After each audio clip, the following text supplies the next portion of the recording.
Hey guys, how's it going? It's been a little while. I took some time off over the winter because it was too damn cold to do any work on the van. But what I wanted to do was upload a quick video just to update you on where we are at the moment, because I've done quite a bit of work just before Christmas. But since then we haven't really done much at all. Just so you know, I'm using a different microphone, so it might sound a bit tinny. And if you can hear some crap in the background, that will be my 3D printer. Hopefully it should be quiet enough that you can't hear it. But yeah, I got that for Christmas, so that's going to help out with making some modifications for the van. This is pretty much where we finished off in our last video. We were just finishing the top coat on the cargo shelf, and it came out pretty good.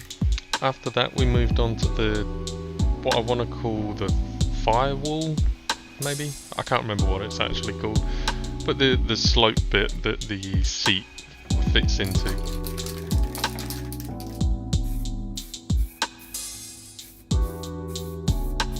And then at long last we moved on to the cargo floor.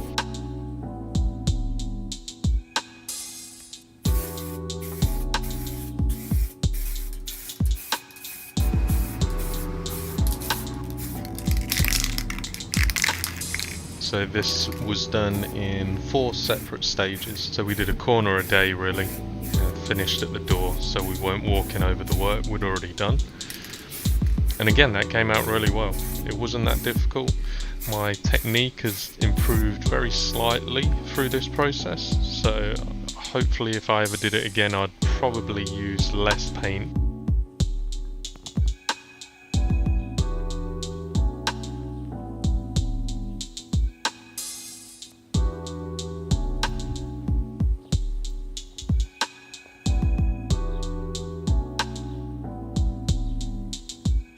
So obviously there's a few options you can take when you're doing this kind of work. You could do it all yourself like I've done with spray paint, or you could pay somebody to do it with a proper spray setup and get a really good finish. The thing for me was that this is all going to be covered up anyway. The real reason I wanted to make sure it had a good finish and it was completely covered was more to protect the metal from rusting in future, because on top of this layer we're going to have insulation and then sound insulation and then flooring, so it's probably not going to see the light of day for another 50 years at least.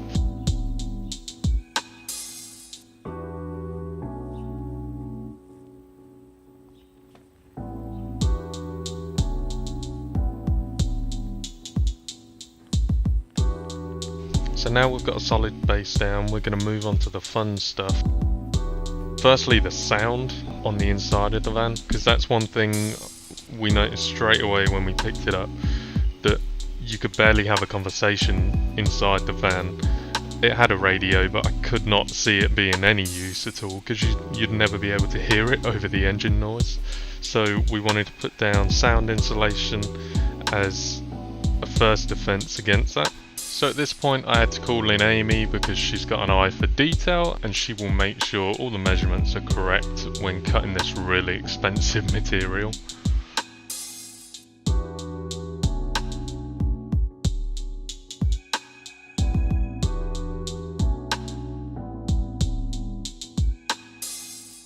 This was also the day that Amy drove the van for the first time. I think she did a good job. She went backwards for some reason rather than going forwards, but she seemed to enjoy it.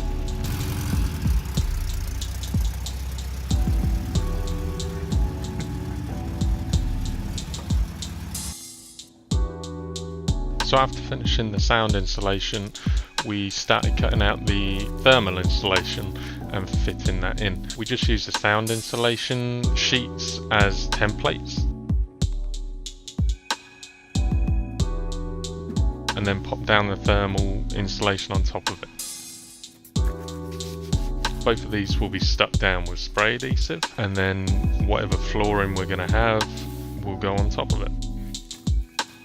At the side door we're going to need a trim just to finish off that edge and protect it from being damaged, because that's probably the door that will be used most when we're camping.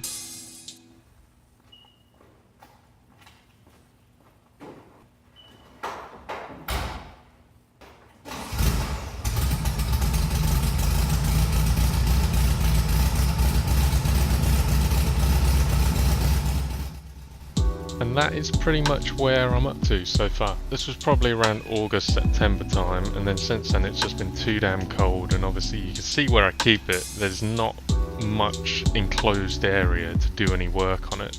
But I thought you could watch me fail to get out of this parking spot and have a listen to the gorgeous sounding engine, because you know there's some work to do on it, but it sounds like a VW. It has that classic sound and I love it. So right now the van is in the garage. It's getting its MOT done because that ran out, and it's having a new gear stick fitted.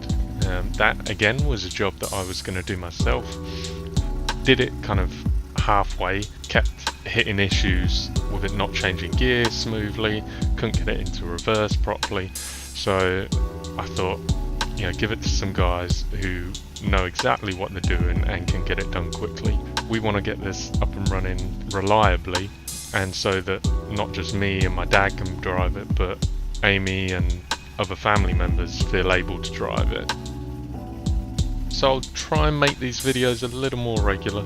Thank you so much guys for hanging about and leaving comments. I've read all of them, and it's really nice to see there's other VW fans out there that are doing a similar thing to me. Let me know if you've got any suggestions. I did fit the electronic ignition and started doing kind of a walkthrough on how to do that. If anybody really wanted to have that walkthrough, let me know and I'll get that sorted and uploaded. Otherwise, I'm going to wait until the van comes back from the garage, and then we will crack on with putting some flooring in, deciding on carpeting, and then cupboards and how they're going to be arranged and all that kind of stuff. Thanks again guys for watching, and I will hopefully speak to you soon. See you later.